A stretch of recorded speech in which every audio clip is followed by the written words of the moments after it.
Shivanshu recording studio बानावर Bishunganj. DJ Kanchan Raj Muzaffarpur.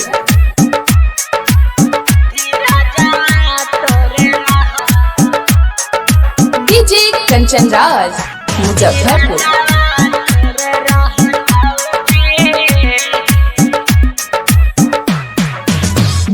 आधी आधी रतिया में करे जावा के फोनमा करतौगे।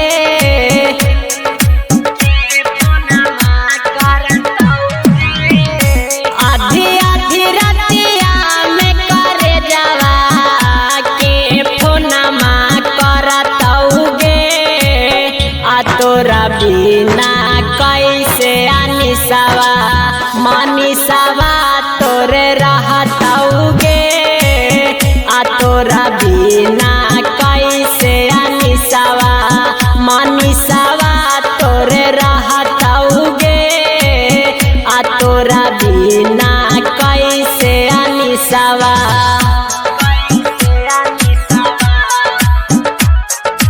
डीजे कंचन राज मुजफ्फरपुर।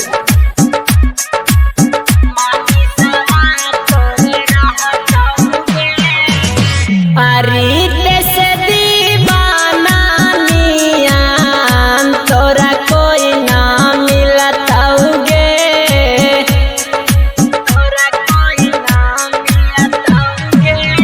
अरीत से दीवाना नियान तोरा कोई ना मिलतौगे। आ तोरा बिना कैसे करे जावा सूरजवा तोरे रहतौगे। आ तोरा बिना कैसे करे जावा सूरजवा तोरे रहतौगे।